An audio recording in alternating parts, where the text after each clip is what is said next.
नमस्कार विद्यार्थी मित्रांनो, स्वागत आहे तुमचं विदर्भ आयएस अकॅडमीच्या ऑनलाईन प्लॅटफॉर्मवर।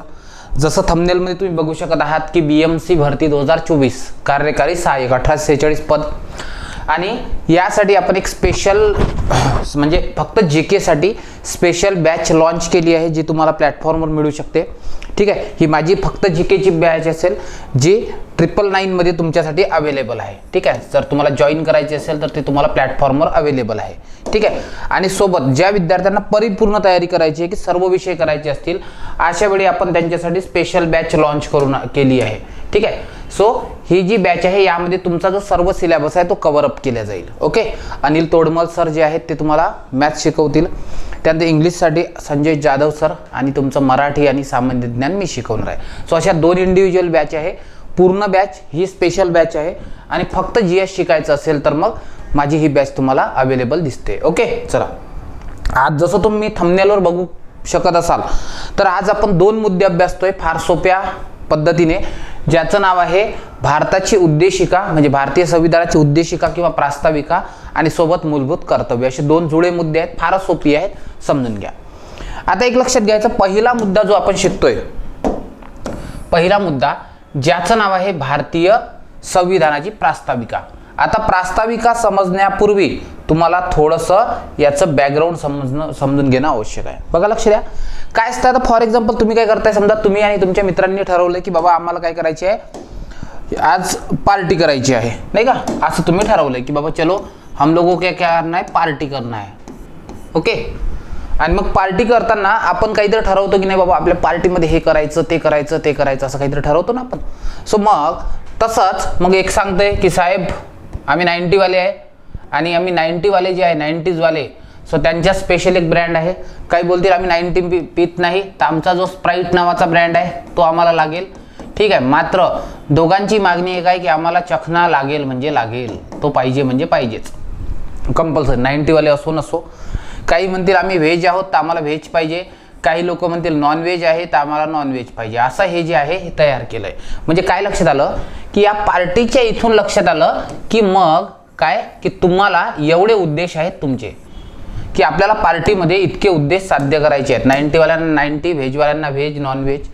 मग याच्यामध्ये डिटेलिंग करतो की 90 वाला असेल एक ए नावाचा की साहेब मला हा ब्रँड पाहिजे, बी वाला म्हणेल मला हा ब्रँड पाहिजे, सी वाला जो गावठी कार्यकर्ता आहे तो 80 180, ठीक आहे, देशी प्रॉपर। ठीक आहे, स्प्राईट वाले काही लोक म्हणतील नाही आम्हाला स्प्राईट नाही, आम्हाला कोको कोला पाहिजे, चकण्यामध्ये कोणी सांगेल काय काय, असा समजलं ना। म्हणजेच एक डिटेल तुम्ही प्रोफार्मा तयार केला, कशा संदर्भात तो केला की आपल्याला नेमकं काय करायचं आहे। असंच काय झालं होतं जेव्हा आपली संविधान सभा अंमलात आली, ठीक आहे, हा जस्ट किड होतो तुमच्यासाठी फक्त, जेव्हा आपली संविधान सभा अस्तित्वात आली तेव्हा आपल्याला काय लिहायचं होतं, देशासाठी संविधान निर्मिती करायची होती। आणि ही जी संविधान सभा आहे, व्यवस्थित लिहून घ्या माझ्यासारखंच, व्यवस्थित समजून घ्या। संविधान सभा जो आहे या संविधान सभेचा मुळात जन्म कशासाठी होतोय, तो म्हणजे देशासाठी संविधान निर्माण करणे म्हणजे घटना निर्मिती करणे। आणि एक लक्षात ठेवायचं, जर आपण संविधान निर्माण करत आहे तर आपल्या समोर काय असतात, उद्देश असतात की आपल्याला कसा देश तयार करायचा, या देशात लोकांना काय मिळेल काय नाही मिळणार हे सगळं तुम्हाला सांगावं लागेल। ठीक आहे, म्हणजे तुमच्या देशाचं स्वरूप कसं असेल, स्वरूप म्हणजे समजतं का की तुमचा देश कसा असेल, लोकशाहीवादी असेल किंवा तुमचा देश हा राजेशाही असेल, तुमच्या देशात सत्ता कशी असेल। ठीक आहे, त्यानंतर हे स्वरूप सांगावं लागेल। तुमच्या जनतेच्या लोकांच्या ज्या आकांक्षा आहेत त्या आकांक्षा तुम्हाला सांगाव्या लागतील की साहेब बघा आम्हाला ह्या अपेक्षा आहेत सरकारकडून। सो अशा प्रकारे संविधान सभेनं काय केलंय, संविधान सभेनं त्या ठिकाणी संविधान निर्मिती करताना एक प्रारूप तयार केलं की आमच्या देशाचं स्वरूप कसं असेल आणि आकांक्षा कसं असेल हे मांडणार। आणि यासाठी एक ठराव मांडला, त्याला म्हणतात उद्दिष्टांचा ठराव। म्हणजे संविधानाने किंवा संविधान सभेने संविधानाची उद्दिष्ट मांडली की आम्हाला ह्या उद्दिष्टांसाठी संविधान निर्माण करायची आहे। सो याला म्हणतात उद्दिष्टांचा ठराव। आणि हा जो उद्दिष्टांचा ठराव आहे हा ठराव मांडतात कोण, त्या तत्कालीन पंतप्रधान म्हणजे पंडित जवाहरलाल नेहरू, पंडित नेहरूंनी मांडला।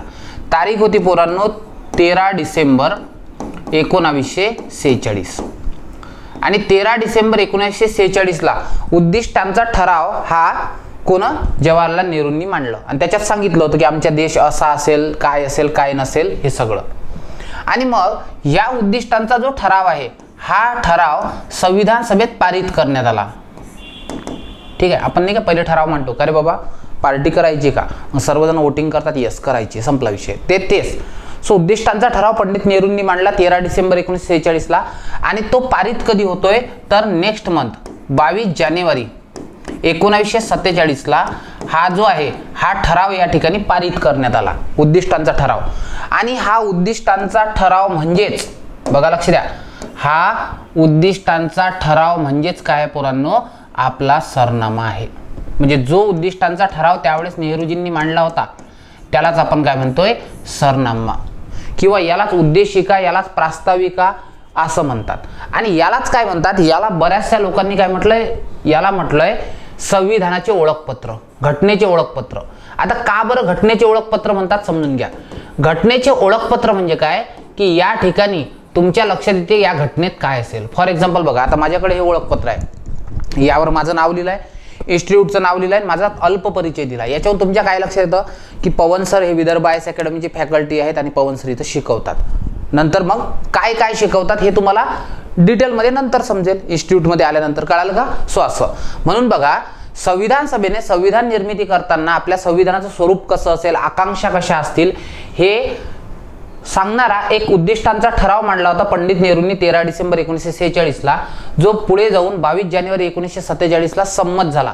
हा उद्दिष्टांचा ठराव म्हणजेच काय आहे, सरनामा. आणि यालाच काय म्हटलं जातं, घटनेचं ओळखपत्र.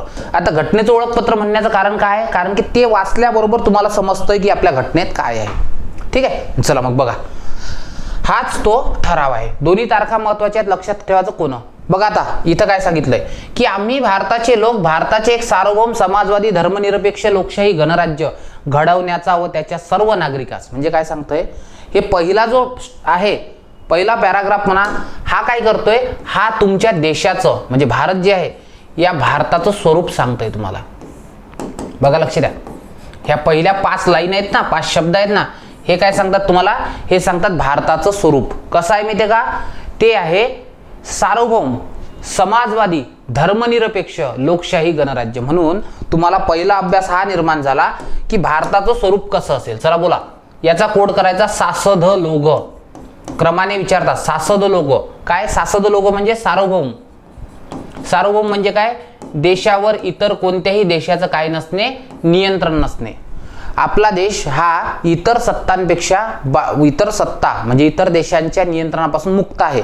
आपण फ्री आहोत, फ्रीडम आहे आपल्याला. सो ते सांगतं सार्वभौम. दुसरं समाजवाद. समाजवाद म्हणजे काय, समाजवाद म्हणजे या देशामध्ये उत्पादनाची साधनं हे मोस्टली लोकांच्या मालकीची असतील. ठीक आहे. आणि भारतीय समाजवाद हा मार्क्सचा समाजवाद आणि गांधीजींचा समाजवाद यांचं मिश्रण आहे. मात्र झुकाव हा गांधीवादाचकडे आहे. गांधीजींनी जसा समाजवाद पाहिजे होता तसाच आहे. त्यानंतर धर्मनिरपेक्ष. धर्मनिरपेक्ष म्हणजे काय आहे की आपल्या देशाला कोणताही धर्म नाही, भारताचा अधिकृत कोणताच धर्म नाही, ना भारत हिंदू राष्ट्र आहे, ना मुस्लिम आहे, ना ख्रिश्चन आहे, ना ज्यू आहे, ना जैन आहे. आपल्या देशाला कोणताही काय नाही, धर्म नाही, म्हणजे आपलं राष्ट्र धर्मनिरपेक्ष आहे. पण जर तुम्ही पाकिस्तान सारखे देश बघितले तर त्यांनी त्यांच्या संविधानामध्येच काय सांगितलंय की आमचा देश हा मुस्लिम राष्ट्र असेल, म्हणजे ते धर्मी राष्ट्र आहेत. ज्यांनी आपला धर्म मान्य केला आहे संविधानानं ते धर्मी. आणि भारताच्या संविधानाने कोणताही धर्म मान्य केला नाही म्हणून आपण धर्मनिरपेक्ष आहे. लक्षात ठेवायचं, भारताला कोणताही धर्म नाही पण भारतातील व्यक्ती कोणताही धर्म स्वीकारू शकतो. लक्षात. त्यानंतर आपलं लोकशाही आहे. लोकशाही म्हणजे काय, या देशामध्ये राजेशाही नसेल, लोकांसाठी चालवलेले राज्य असेल. ठीक आहे. आणि गणराज्य म्हणजे काय, गणराज्य म्हणजे की आपल्या देशाचा राष्ट्रपती हा लोकांद्वारे नियुक्त असेल, त्याला गणराज्य म्हणतात. याचा क्रम विचारतात. पहिल्या स्टांजामध्ये तुम्हाला भारताचं स्वरूप दिसतंय, सार्वभौम समाजवादी धर्मनिरपेक्ष लोकशाही आणि गणराज्य. आता बघा त्याच्यानंतर इथं सामाजिक आर्थिक व राजकीय न्याय, विचार अभिव्यक्ती विश्वास श्रद्धा व उपासना यांचे स्वातंत्र्य, त्यानंतर दर्जाची व संधीची समानता निश्चितपणे प्राप्त करून देण्याचा आणि त्या सर्वांमध्ये व्यक्तीची प्रतिष्ठा. म्हणजे इथं काय सांगितलं आहे, इथे दुसरा मुद्दा बोलला गेलेला आहे ते म्हणजे लोकांचा आकांक्षा, की आम्ही लोकांच्या कोणत्या आकांक्षा पूर्ण करणार आहोत. तर बघा, लोकांच्या आम्ही आकांक्षा ह्या पूर्ण करणार आहोत की आम्ही लोकांना काय देणार आहोत, न्याय देणार आहोत. हा पण क्रम विचारतात बघा, हा क्रम सासद लोग सार्वभौम समाजवादी धर्मनिरपेक्ष लोकशाही गणराज्य. आता आहे काय, आकांक्षा, आम्ही लोकांना न्याय देणार आहे. त्यानंतर 2 नंबर आम्ही लोकांना स्वातंत्र्य देणार आहे. त्यानंतर आम्ही लोकांना काय देणार आहे, त्या ठिकाणी समानता, समता किंवा समानता. त्यानंतर आम्ही लोकांच्या मध्ये बंधुता एकत्रित करणार आहोत. आलं का लक्षात? बघा, न्याय, स्वातंत्र्य आणि समानता ह्या लोकांच्या आकांक्षा पूर्ण करणार आहे. आता लगेच प्रश्न पडला पाहिजे, सर मग न्याय कोणत्या प्रकारचा? तर बघा, तुम्हाला दिसतोय न्याय म्हणजे सामाजिक, आर्थिक आणि राजकीय न्याय. तुम्हाला विचारला जाईल की सामाजिक, आर्थिक, राजकीय न्याय, न्याय कोणत्या प्रकारचा सांगायचं, सामाजिक, आर्थिक, राजकीय न्याय. त्यानंतर स्वातंत्र्य कोणतं आहे, तर तुम्हाला 5 प्रकारचे स्वातंत्र्य आहे. तुम्ही सर्वात पहिले विचार व्यक्त करू शकता, मला माझ्या देशामध्ये विचार व्यक्त करण्याचं स्वातंत्र्य आहे. त्यानंतर अभिव्यक्ती म्हणजे ते बोलून दाखवण्याचं, स्पष्ट करण्याचं स्वातंत्र्य आहे. ठीक आहे. त्यानंतर विश्वास, श्रद्धा, उपासना यांचे स्वातंत्र्य आहे. म्हणजे मी कोणत्याही धर्मावर विश्वास ठेवू शकतो, श्रद्धा ठेवू शकतो, उपासना ठेवू शकतो, अशा प्रकारे. आलं का लक्षात? म्हणून तुम्हाला प्रश्न क्रम विचारतोय. आणि त्याच्यानंतर मला समानता अवेलेबल आहे. कोणती? मला दर्जाची आणि संधीची समानता अवेलेबल आहे. हे झालं काय, लोकांची आकांक्षा, आणि हे झालं देशाचं स्वरूप. चला, स्वरूप कसं असेल, सार्वभौम समाजवादी धर्मनिरपेक्ष लोकशाही गणराज्य. आकांक्षा लोकांच्या काय असतील, न्याय, स्वातंत्र्य, समता. ठीक आहे, अशा प्रकारे. पुढे बघा, इथं काय सांगतंय, इथं सांगतंय पुढे की ठीक आहे, निश्चितपणे प्राप्त करून देण्याचा आणि त्यांच्या सर्वांमध्ये व्यक्तीची प्रतिष्ठा, राष्ट्राची एकता व एकात्मता. आता बघा, तुम्हाला इथे वाटायला पाहिजे सर एकता आणि एकात्मतेमध्ये काय फरक आहे, तर बेटा मोठा फरक आहे. बघा, लक्ष द्या. एकता हे लोकांच्या मनात असते, अखंडता ही देशाची भौगोलिक बाजू दाखवते. देश भौगोलिकरित्या एकत्र असणे म्हणजे महाराष्ट्र, राजस्थान, गुजरात एकमेकाला जोडून असणे, त्याला काय म्हणतात, त्याला म्हणतात एकात्मता. म्हणून लक्षात ठेवायचं, एकात्मता ही देशाची कोणती बाजू दाखवते, भौगोलिक बाजू. ठीक आहे, म्हणजे भौगोलिक दृष्ट्या एकत्र असणे, जसा नकाशा दिसतो तसा, ते एकात्मता झाली. आणि एकता काय असते, ही लोकांची मानसिक बाजू दाखवते. मानसिक बाजू म्हणजे काय, आम्ही मनाने एकत्र आहोत. गणपती उत्सव जरी असेल तरी हिंदू मुस्लिम एकत्र येऊ, रमजान असेल, ईद असेल तरी हिंदू मुस्लिम एकत्र येऊ, अशा प्रकारे. यांचे आश्वासन देणारी बंधुता म्हणजे लोकांमध्ये आपण काय निर्माण करतोय, लोकांमध्ये आपण चौथा मुद्दा निर्माण करतोय, तो म्हणजे बंधुता. काय चौथा मुद्दा काय आहे, तो आहे बंधुता. मग याचा पण क्रम विचारतात. चला, क्रम सांगा, न्याय, स्वातंत्र्य, समता आणि बंधुता. ठीक आहे, NSSB न्याय, स्वातंत्र्य, समता आणि बंधुता. ओके, अशा प्रकारे. आणि आम्ही या ठिकाणी बघा, लक्ष द्या, आम्ही या ठिकाणी संविधान सभेत आज दिनांक 26 नोव्हेंबर 1949 म्हणजे बघा, या ठिकाणी काय दिलं आहे की संविधान अंमलात आणण्याचा दिनांक सुद्धा दिला आहे.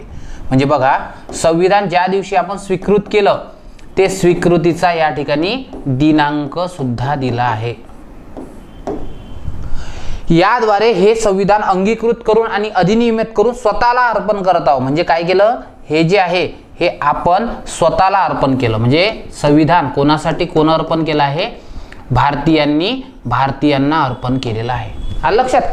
बघा, अभ्यास काय आहे, भारताचं संविधान. ठीक आहे, मी सांगतोय तुम्हाला, भारताच्या संविधानाचे उद्देशिका म्हणजेच ओळखपत्र, याची निर्मिती कोण केली, तर बघा, लक्ष द्या, इथे तुम्हाला दिसतंय संविधान सभेने उद्दिष्टांचा ठराव मांडला होता. पंडित जवाहरलाल नेहरूंनी 13 डिसेंबर 1946 ला तो पारित झालाय. 22 जानेवारी 1947 ला तोच म्हणजे सरनामा आहे. ठीक आहे, सरनाम्याला काय म्हणतात, सरनाम्याला आपण ओळखतोय ते म्हणजे घटनेचं ओळखपत्र. काय म्हणतात, घटनेचे ओळखपत्र. म्हणजे घटना ओळखण्याचं ते काय आहे, एक ओळखपत्र आहे. त्यानंतर हे कोणासाठी लिहिलं आहे, तर आम्ही, वी द पीपल. आणि हा जो शब्द आहे आम्ही किंवा वी द पीपल, हा शब्द आपण कुठून घेतलाय, अमेरिकेकडून. तुम्हाला प्रश्न विचारला जर सांगता आला पाहिजे की ठीक आहे, आम्ही हा शब्द कुठून घेतलाय, तर अमेरिकेकडून. त्यानंतर उद्देशिका हा आपण कुठून घेतला आहे की संविधानात उद्देशिका असावी, याचा स्रोत सुद्धा अमेरिका आहे. कारण की अमेरिकेची घटना होती ज्यांनी सर्वात पहिले स्वतःसाठी उद्देशिका लिहिली, म्हणून उद्देशिकेचा स्रोत अमेरिका आहे. उद्देशिकेत आम्ही जो शब्द दिसतोय तो अमेरिकेकडून दिसतोय आणि संविधानाची जी भाषा आहे म्हणजे उद्देशिका म्हणजेच सरनामा, या ज्या सरनाम्याची भाषा आहे पोरांनो, मी थोडासा पेन ब्रॉड करतोय, ठीक आहे. ह्या सरनाम्याची भाषा जर विचारली तुम्हाला ती कशी आहे तर सांगायची, जर सरनाम्याची भाषा आहे सर ही आम्ही घेतली आहे ऑस्ट्रेलियाप्रमाणे. कोणाप्रमाणे? ऑस्ट्रेलिया. बघा बरं किती अभ्यास होतोय तुमचा इथच्या इथे. काय काय अभ्यास झाला सांगा बरं. सरनामा हा कोण्या घटनेकडून घेतला? अमेरिकेच्या घटनेकडून. सरनाम्यात आम्ही शब्द आहे कुठून घेतला? अमेरिकेकडून. We the people. सरनाम्याची भाषा कोण्या देशाकडून घेतली आपण? तर ऑस्ट्रेलियाकडून. त्यानंतर सरनाम्यामध्ये देशाचं स्वरूप कसं सांगितलं आहे? सार्वभौम, समाजवादी, धर्मनिरपेक्ष, लोकशाही, गणराज्य. लोकांच्या आकांक्षा कोणत्या आहे? न्याय, स्वातंत्र्य, समता, बंधुता. न्याय कोणत्या प्रकारचा? सामाजिक, आर्थिक, राजकीय न्याय हा क्रम विचारतात. विचार, अभिव्यक्ती, विश्वास, श्रद्धा आणि उपासना यांचे स्वातंत्र्य. ठीक आहे.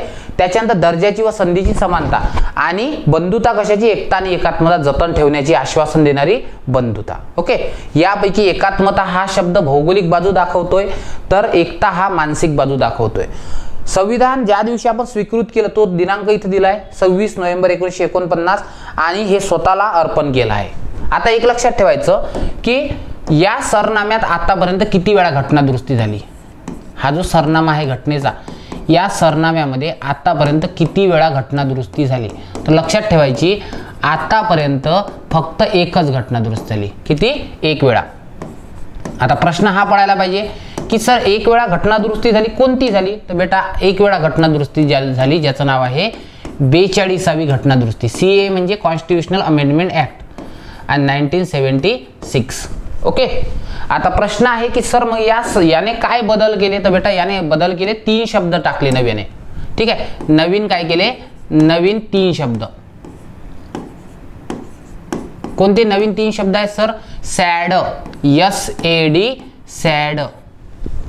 कोणकोणते शब्द टाकले असतील? सॅड म्हणजे बघा लक्ष द्या 3 शब्द टाकले. हा कोड काय? सॅड.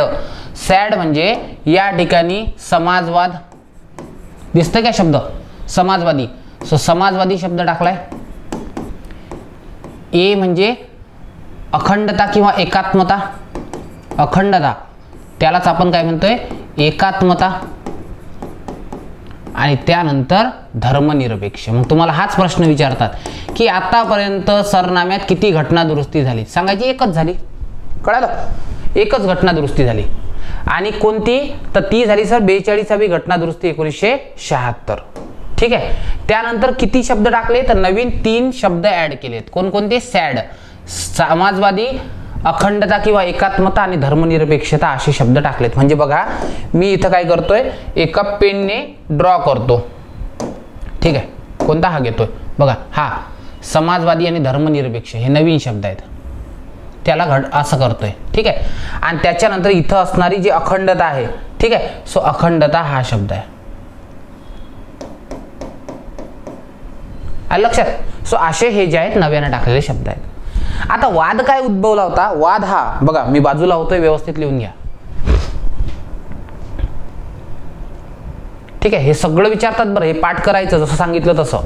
सामाजिक, आर्थिक, राजकीय न्याय, विचार, अभिव्यक्ती, विश्वास, श्रद्धा व उपासना, दर्जाची व संधीची समानता, सासद लोग, NSSB. ठीक आहे. झाले. चला आता तुम्हाला प्रश्न काय विचारतात? तुम्हाला प्रश्न हा विचारतात की सर सरनामाच्या संदर्भात काही केसेस आहेत का? विवाद काय होता माहिती आहे का? एक विवाद उद्भवला होता. विवादाचं नाव होतं, विवाद म्हणजे डिस्प्यूट, वाद निर्माण झाला होता. काय विवाद हा होता? सरनामा हा घटनेचा भाग आहे का? सरनामा हा घटनेचा भाग आहे का?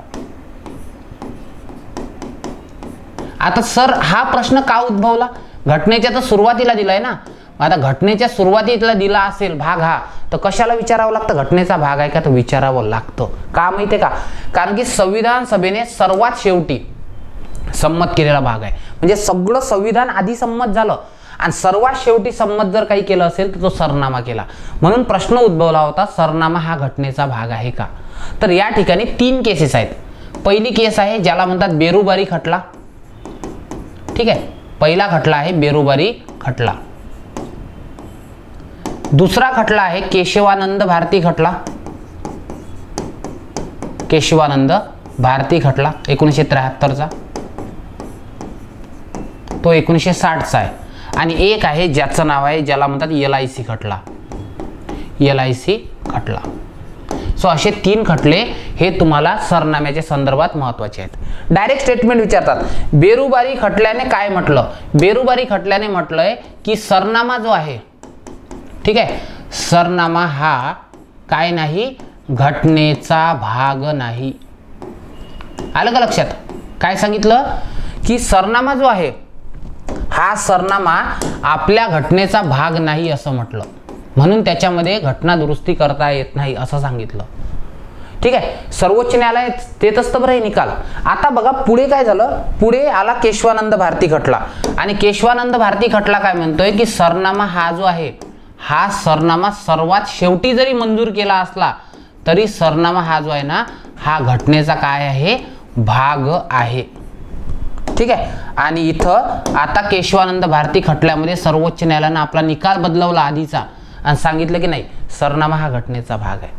आणि LIC खटला जो आहे, LIC खटल्यामध्ये इथं आणखी याला कॉन्क्रीट केलं जातं. आणि LIC खटल्यात काय म्हटलं, सरनामा जो आहे, सरनामा हा काय आहे, घटनेचा फक्त भागच नाही तर घटनेचा कसा भाग आहे, एकात्मिक भाग आहे. सर एकात्मिक भाग म्हणजे काय? एकात्मिक भाग म्हणजे बेटा की असा भाग जो संविधानातून कधीही खोडून काढता येत नाही. ठीक आहे, म्हणजे हा भाग तुम्हाला कधीही वेगळा केला जाणार नाही. ह्या 3 केसेस विचारतात. बेरुबारीमध्ये नाही म्हटलं, केशवानंद भारती मध्ये आहे म्हटलं, आणि LIC मध्ये म्हटलं की एकात्मिक भाग आहे. सो तिन्ही गोष्टीवर प्रश्न येतात. समजलंय का? ठीक आहे. हे 3 जे विवाद आहेत, हे 3ही विवाद तुम्हाला प्रॉपर लक्षात ठेवावे लागतील. बघा, जरी BMC तुम्ही क्लास 3 पोस्ट वाटत असेल तुम्हाला, तरी मी तुम्हाला एक सांगतोय की बेटा टफनेस असेलच, तुमच्या पेपरला टफनेस असेल. तुम्हाला जर वाटत असेल की सर आम्ही आतापर्यंत जसा अभ्यास केलाय क्लास 3चा आणि तशा पद्धतीने आम्ही अभ्यास करतोय, तर मी तुम्हाला एक सांगेल की बघा, तुम्हाला काय करावं लागेल, थोडंसं अभ्यासाचे पॅरामीटर चेंज करावे लागतील. ओके, चांगली क्लास 2च्या लायकीची नोकरी आहे तर तशा प्रकारे असेलच. म्हणून या पद्धतीने GSची तयारी करा. तुम्हाला इन डिटेल आलं तरच मग तुम्हाला प्रश्न सॉल्व्ह होतील, नाही तर तुम्हाला सरळ सेवेचा अनुभव आहे, तुम्हाला माहिती आहे TCS कोणत्या पॅटर्ननं प्रश्न विचारतोय. बघा, ठीक आहे. चला मला सांगा, एकदा परत रिकॉल करू. संविधान सभेत पंडित नेहरूजींनी काय केलं, उद्दिष्टांचा ठराव मांडला. कधी? 13 डिसेंबर 46ला, 13/12/46. पारित झालाय 22 जानेवारी 47. तोच म्हणजे काय, सरनामा. ओके, सरनामा कोण्या देशाकडून घेतला? अमेरिकेकडून. सरनाम्यामध्ये आन्मी शब्द कुठून आणलाय? अमेरिकेतून. सरनाम्याची भाषा ही जी दिसते ही कोणत्या देशाकडून अडॉप्ट केली? तर ऑस्ट्रेलियाकडून. त्यानंतर सरनाम्याला काय म्हणतात? घटनेचं ओळखपत्र म्हणतात. सरनाम्यात आतापर्यंत घटना दुरुस्ती किती झाली? 1 वेळा. कधी? 42वी घटना दुरुस्ती 1976. कोणते शब्द टाकले? तर सॅड, समाजवादी, अखंडता किंवा एकात्मता आणि धर्मनिरपेक्ष. ओके झाले. त्यानंतर भारताचं स्वरूप कसं असेल? सार्वभौम, समाजवादी, धर्मनिरपेक्ष, लोकशाही, गणराज्य. ठीक आहे. आकांक्षा काय असते? न्याय, स्वातंत्र्य, समता आणि बंधुता. न्याय कोणत्या प्रकारचा? सामाजिक, आर्थिक, राजकीय न्याय, IMP आहे. विचार, अभिव्यक्ती, विश्वास, श्रद्धा आणि उपासना यांचे स्वातंत्र्य. ठीक आहे. दर्जाची व संधीची समानता. संविधान स्वीकृत करण्याचा दिनांक या ठिकाणी दिलाय आणि भारतीयांना अर्पण केलेला आहे. ओके. आणि भौगोलिक बाजू दाखवते एकात्मता आणि मानसिक बाजू दाखवते काय? त्या ठिकाणी अखंडता. आता शब्दांचे प्रश्न अर्थ विचारते. सार्वभौम म्हणजे काय?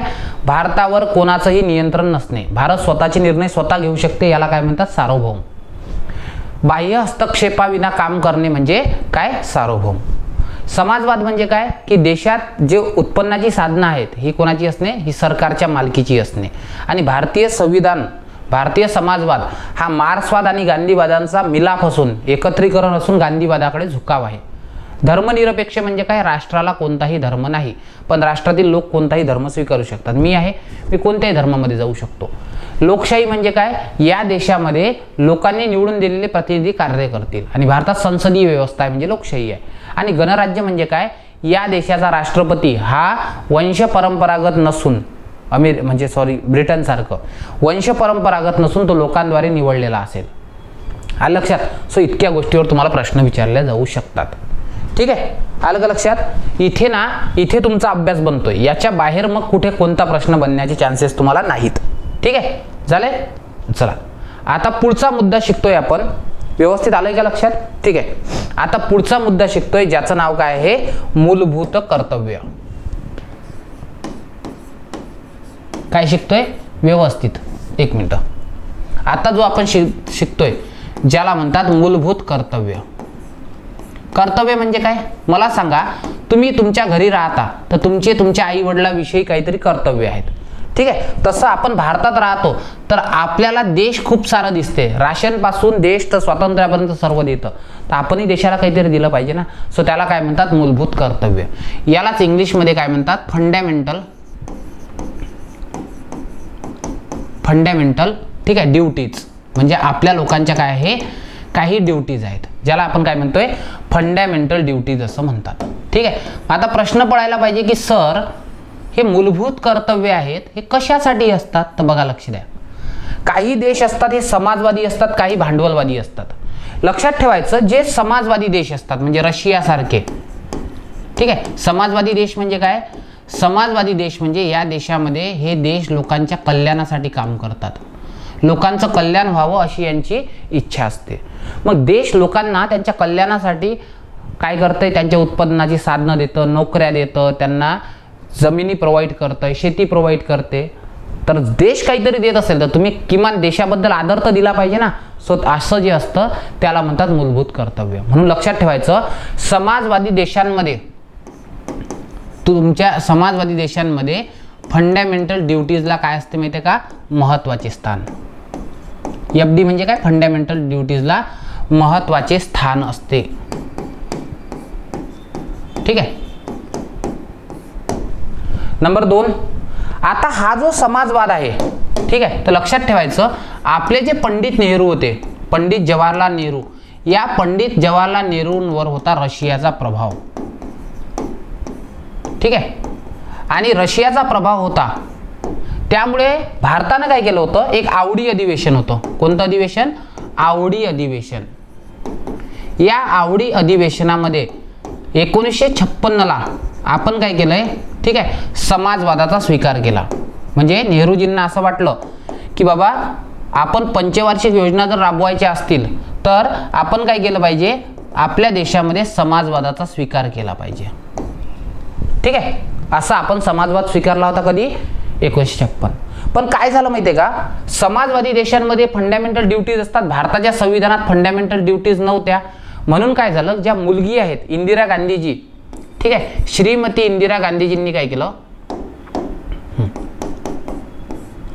श्रीमती इंदिरा गांधी यांनी काय केलं? आपले वडील जे आहेत या वडिलांचं अर्धवट स्वप्न जे होतं, वडिलांचं स्वप्न, ठीक आहे, हे काय केलं? पूर्ण केलं. आणि पूर्ण कसं केलं माहिती आहे का? तर जी 42वी घटनादुरुस्ती आहे. कोणती घटनादुरुस्ती? 42वी घटनादुरुस्ती. आणि 42वी घटनादुरुस्ती, ठीक आहे, याला कॉन्स्टिट्यूशनल अमेंडमेंट ऍक्ट म्हणजे घटनादुरुस्ती 1976, याद्वारे काय केलंय? आपल्या घटनेत काय केलं?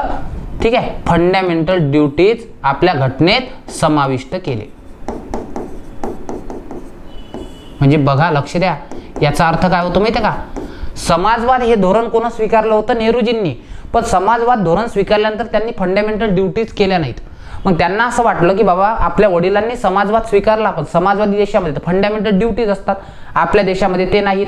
म्हणून श्रीमती इंदिरा गांधीजींनी 42व्या घटनादुरुस्तीद्वारे हा भाग समाविष्ट केला. म्हणजेच तुम्हाला सांगता येईल की सर आपली जी मूळ घटना आहे, काय सांगतो मी? बघा, लक्ष द्या. आपलं जे मूळ संविधान आहे या मूळ संविधानात काय नव्हतं? फंडामेंटल ड्युटीजचा समावेश नव्हता. आलं का लक्षात? काय लक्षात आलं तुमच्या? की सर मूळ संविधानामध्ये फंडामेंटल ड्युटीजचा समावेश नव्हता. तर कोणती घटनादुरुस्ती? 42वी घटनादुरुस्ती. ठीक आहे, कधी? 1976 ने काय केला? याचा समावेश केला. कोणी केला बेटा? तर तो केला इंदिरा गांधी सरकारने. कशासाठी? समाजवादाला कॉन्क्रीट बनवण्यासाठी. मग विषय असा आहे की सर नवीन घटनादुरुस्ती केली तर काहीतरी फरक पडला असेल तर यस, या घटनादुरुस्तीने एक नवीन भाग जोडला. कोणता? भाग 4A. मग मला सांगा, फंडामेंटल राईट्स कुठे दिले आहेत? फंडामेंटल ड्युटीज कुठे दिले आहेत? मूलभूत कर्तव्य कुठे दिले आहेत? भाग 4A मध्ये. मग आता भाग 4A मध्ये आहे तर अनुच्छेद असेल, ज्याला तुम्ही कलम म्हणता तर त्याला अनुच्छेद म्हणतात. ठीक आहे, कलम 51A याच्यामध्ये काय दिले आहेत? याच्यामध्ये अशा प्रकारचे दिले आहेत. आणि जर तुम्हाला विचारलंय की या संदर्भात समिती कोणती होती, तर एक लक्षात ठेवायचं, या संदर्भात एक समिती होती, ज्या समितीचं नाव काय होतं, स्वर्णसिंह समिती. बघा लक्ष द्या, एक समिती गठीत करण्यात आली, तत्कालीन संरक्षण मंत्री कोण, स्वर्णसिंह. आणि या स्वर्णसिंह समितीने ठीक आहे काय केली, याची शिफारस केली की बाबा यस काय असलं पाहिजे, आपल्या संविधानामध्ये काय असले पाहिजे, फंडामेंटल ड्युटीज असल्या पाहिजे. ठीक आहे, बघा लक्ष द्या, मी सांगतोय मूलभूत कर्तव्य हे समाजवादी देशांमध्ये असतात. सरकार तुम्हाला काहीतरी देतंय, त्याच्या बदल्यात तुम्ही राष्ट्राला काहीतरी दिलं पाहिजे. दुसरं, पंडित नेहरूंनी समाजवाद स्वीकारला होता 1956 ला, पण समाजवाद स्वीकारला होता पण आपल्या घटनेमध्ये मूलभूत कर्तव्य ऍड केली नव्हती. म्हणून त्यांचं स्वप्न पूर्ण करण्यासाठी इंदिरा गांधीजींनी 42वी घटना दुरुस्ती केली आणि फंडामेंटल राईट ड्युटीज हा भाग समाविष्ट केला. ठीक आहे, हा भाग घटनेत असावा अशी शिफारस केली होती स्वर्णसिंह समितीने. 1975ची समिती होती. ठीक आहे, आणि मूळ संविधानात फंडामेंटल ड्युटीज नव्हता, तर 42व्या घटना दुरुस्तीने समावेश केला. फंडामेंटल ड्युटीज टाकण्यासाठी घटनेत भाग 4A ठीक आहे आणि अनुच्छेद 51A टाकण्यात आलं. आता तुम्हाला प्रश्न विचारला जाईल की बाबा हा जो आहे भाग मूलभूत कर्तव्य याचा स्रोत काय आहे. स्रोत म्हणजे समजते ना, हे कोणत्या घटनेकडून स्वीकार केला, तर ऑब्वियस आहे. सांगा बरं कुठून केला असेल, तो केला रशियाकडून. आणि रशियाचं जुनं नाव काय होतं, USSR. USSR म्हणजे काय, United state of Soviet Russia यांच्याकडून. आता मुद्दा हा आहे की सर ही जी कर्तव्य आहेत ही कोणाकोणाला लागू आहे, तर बेटा लक्ष द्या, ही कर्तव्य फक्त आणि फक्त भारतीय नागरिकांना लागू आहे. मला सांगा ठीक आहे, कोणाला लागू आहेत, फक्त भारतीय नागरिकांना लागू.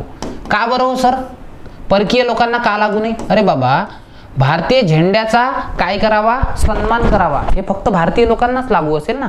कारण की कर्तव्य कोणाची असतात, घरात राहणाऱ्या लोकांची असतात, बाहेर राहणाऱ्या लोकांची नाही. म्हणून ना हे जे भाग आहेत हे फक्त आणि भारतीयांना लागू आहेत, म्हणजे परकीयांना लागू नाहीत. लक्षात ठेवायचं. जर तुम्हाला प्रश्न विचारला तर मूलभूत कर्तव्य कोणाला लागू आहे, तर सांगायचं फक्त भारतीयांना, कारण की कर्तव्य हे फक्त देशातील लोकांनाच लागू होतात. दुसरं महत्वाचं, सर हे न्याय प्रविष्ट आहेत का, तर लक्षात घ्यायचं की ही जी आहेत म्हणजे फंडामेंटल ड्युटीज हे काय नाहीत, न्याय प्रविष्ट नाहीत. न्याय प्रविष्ट नाहीत म्हणजे काय, ही कशी आहेत, ही गैर न्याय प्रविष्ट आहेत. गैर न्याय प्रविष्ट म्हणजे काय, जर समजा एखाद्या याचं उल्लंघन जरी झालं ठीक आहे तरी तुम्हाला न्यायालयात जाता येत नाही. जसं फंडामेंटल राईट्स आहे, आता मला बोलण्याचा अधिकार आहे आणि हा माझ्याकडून जर कोणी हिरावून घेतला तर मला काय केलं जातं, मी ते हिरावून घेतलं असेल तर सर्वोच्च न्यायालयात जाऊ शकतो. पण इथं असं नाही, फंडामेंटल राईट्स हे न्याय प्रविष्ट नाहीत, गैर न्याय प्रविष्ट आहेत. समजलं. चला एक एक मुद्दा शिकतोय. बघा, मूलभूत कर्तव्य फक्त भारतीयांना लागू असतात, परकीय नागरिकांना नाही. मूलभूत कर्तव्य हे काय न्याय प्रविष्ट नसतात, म्हणजे याचं उल्लंघन झालं तुम्हाला न्यायालयात जाता येत नाही. त्यानंतर मूलभूत कर्तव्य फक्त समाजवादी संविधानामध्ये दिसतात. त्यानंतर पंडित नेहरूजींनी काय केलं होतं, आवडी अधिवेशनामध्ये काय स्वीकारला होता, समाजवाद. त्यानंतर मूलभूत कर्तव्य हा भाग इंदिरा गांधीजींनी 42वी घटना दुरुस्ती करून संविधानात समाविष्ट केला. मूळ संविधानात हा भाग नव्हता आणि भाग 4A अनुच्छेद 51A द्वारे याचा समावेश करण्यात आला. स्वर्णसिंह समितीद्वारे काय करण्यात आली, शिफारस करण्यात आली. आणि त्याच्यानंतर तुम्हाला काय दिसतंय, सोर्स काय याचा, तर रशियाकडून आहे. ओके. आणि एक प्रश्न विचारला जाईल की याचा रिव्ह्यू करण्यासाठी, म्हणजे बघा हे जे आहे, एक मिनिट,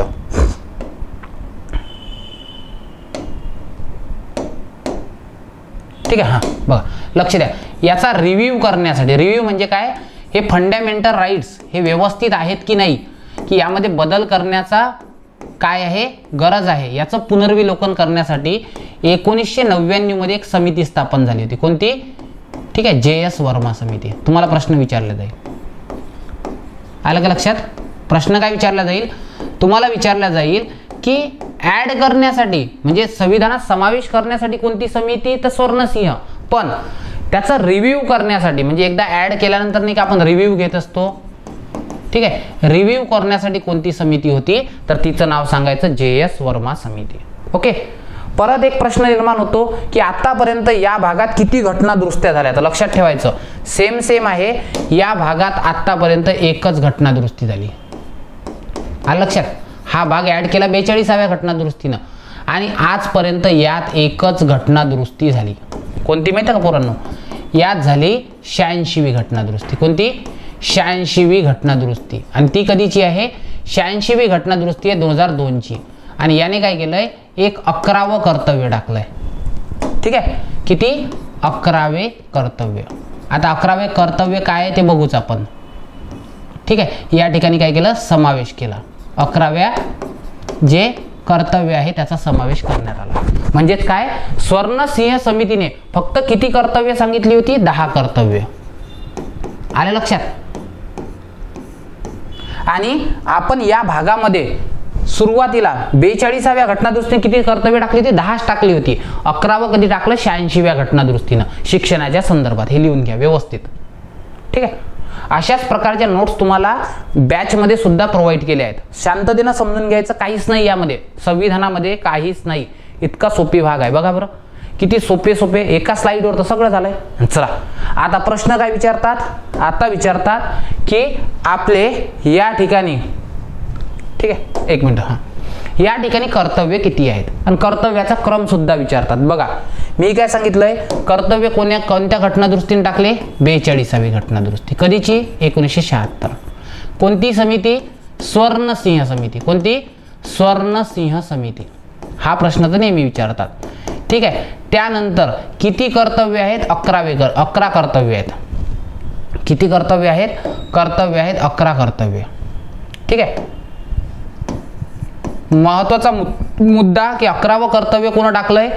तर 86व्या घटना दुरुस्तीने 11वे कर्तव्य ऍड केलं.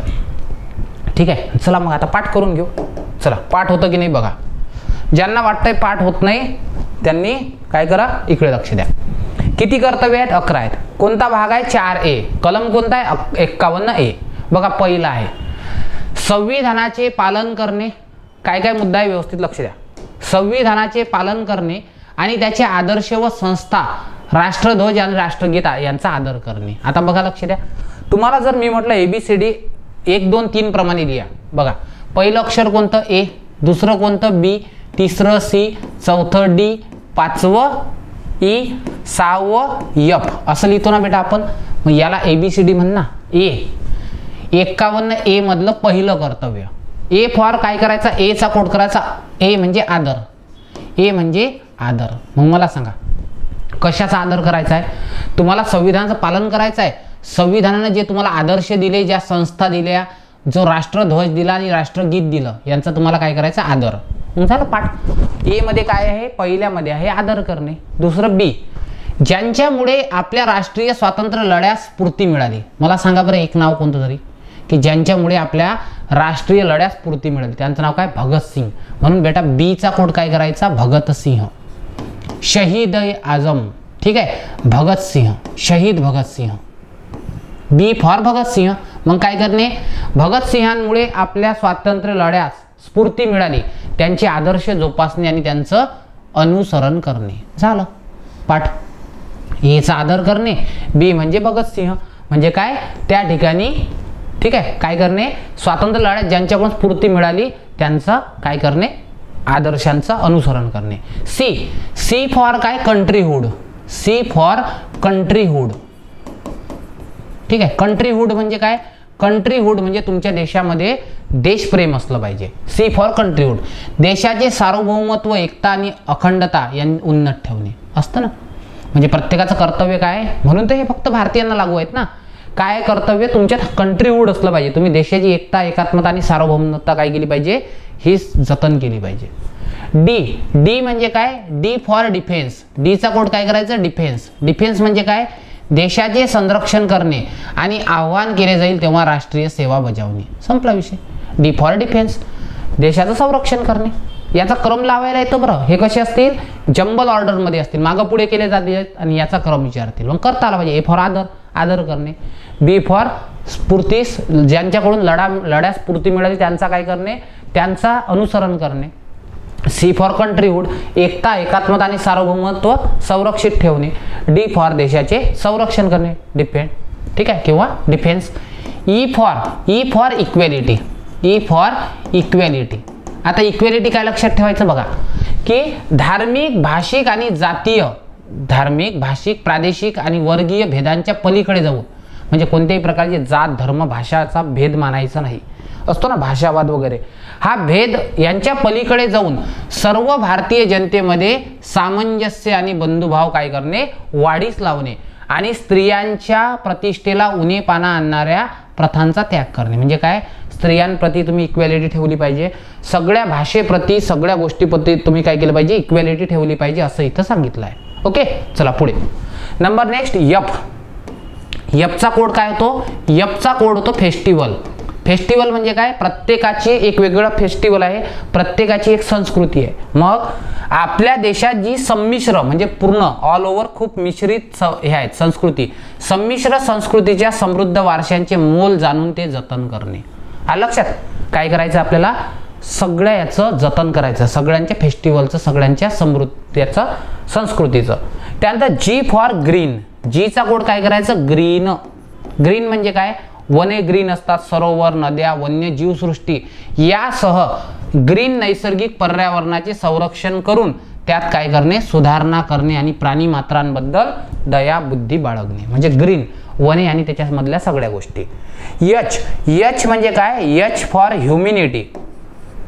ह्युमॅनिटी काय आहे, विज्ञानदृष्ट दृष्टिकोन आणि मानवतावाद. मानवतावाद म्हणजे काय, ह्युमॅनिटी. मानवतावाद आणि शोधक बुद्धी व सुधारणावाद यांचा विकास करणे. झालं पाठ. ओके, त्याच्यानंतर आय. आय म्हणजे इन्कम. इन्कम म्हणजे राष्ट्राची संपत्ती. सो सार्वजनिक मालमत्तेचे रक्षण करणे आणि हिंसाचाराचा निग्रहपूर्वक त्याग करणे. ठीक आहे.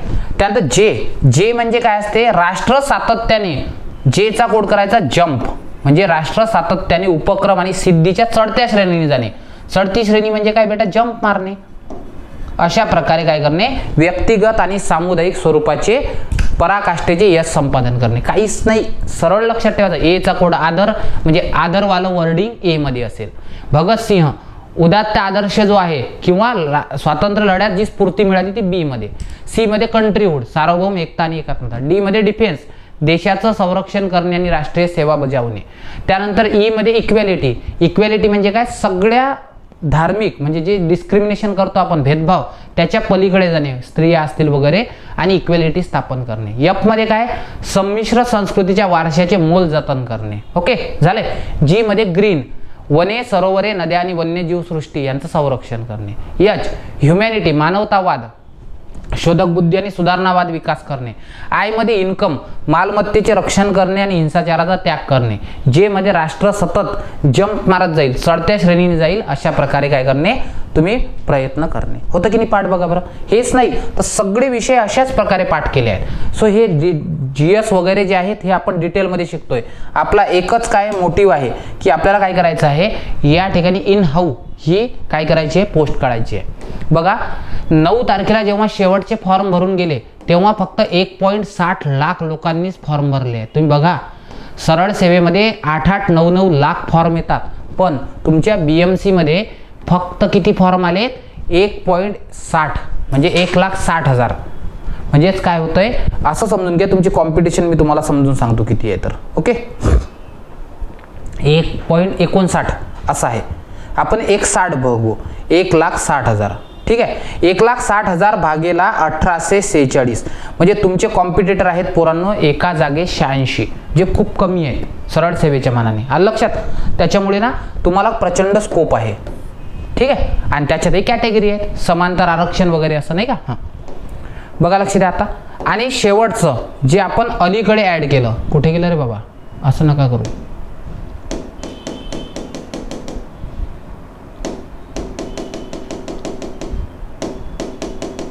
हां, 11वं कर्तव्य बघा. 11वं अक्षर काय तर के येतं. 11वं काय येतं के. के म्हणजे काय, के म्हणजे कर्तव्य. मग बघा लक्ष द्या, हेच काय केलंय, 11वं कर्तव्यच आपण कोणत्या घटनादुरुस्तीने टाकलं, 86वी घटनादुरुस्ती 2002 द्वारे. आणि काय सांगतंय, प्रत्येक माता पित्याने किंवा पालकाने 6 ते 14 वर्षादरम्यान म्हणजे 6 ते 14 वयोगटात जे मुलं शिकतात 6 ते 14 वयोगटातील अपत्याला आणि पाल्याला काय करणे, शिक्षणाची संधी देणे. म्हणजे 6 ते 14 वयोगटातील बालकाला शिकवणे हे आई वडिलाचं काय असेल, कर्तव्य असेल इथं सांगितलंय. आणि ही प्रत्येक भारतीय नागरिकाची कर्तव्य असतील. म्हणजे कोणाला लागू आहेत, फक्त भारतीय नागरिकांनाच लागू आहेत. समजलं. म्हणजे बघा आपल्या देशामध्ये कर्तव्य किती सांगितली, 10 टाकली होती, आता 11 टाकलंय 86व्या घटना दुरुस्तीने. एकदा सांगता का, चला बरं सांगा बरं. चला, ए मध्ये काय, आदर करणे. बी मध्ये भगतसिंह म्हणजे ज्यांच्यामुळे आपल्या स्वातंत्र्याला स्फूर्ती मिळाली. सी मध्ये कंट्रीहुड, सार्वभौमत्व, एकता, अखंडता जतन करणे. डी मध्ये देशाचे संरक्षण करणे. ई मध्ये इक्वेलिटी आणणे. ठीक आहे. त्यानंतर एफ मध्ये संमिश्र वारशाचं जतन करणे. जी मध्ये वनांचं आणि प्राण्यांचं संरक्षण करणे. एच मध्ये विज्ञाननिष्ठ दृष्टिकोन आणि मानवतावाद विकसित करणे. ठीक आहे. आय मध्ये राष्ट्राच्या संपत्तीचं जतन करणे. ठीक आहे. जे मध्ये राष्ट्र सतत चढत्या श्रेणीने जाईल असं करणे. आणि के मध्ये काय करणे, के मध्ये त्या ठिकाणी 6 ते 14 वयोगटातील बालकाला शिकवणं हे प्रत्येक आई वडिलाचं काय असेल, कर्तव्य असेल. समजलंय. सो अशाच प्रकारे तुम्ही काय करू शकता, जीएस कंप्लीट करू शकता. ठीक आहे. नेक्स्ट कोणता पोर्शन घेऊ, कोणत्या विषयावर घेऊ हे तुम्ही मला जरूर कळवा कमेंट बॉक्समध्ये. आणि हे लेक्चर कसं वाटलं हे सांगा. ठीक आहे. बॅच जॉईन करायची असेल तर अशा प्रकारची बॅच तुम्हाला अवेलेबल आहे, तुम्ही ती जॉईन करू शकता. परत एकदा बघा आपण आज कोणते मुद्दे शिकलो. नंबर 1, आज प्रास्ताविका पाठ करून घेतली तुमच्याकडून, याच्या बाहेर एकही प्रश्न येणार नाही.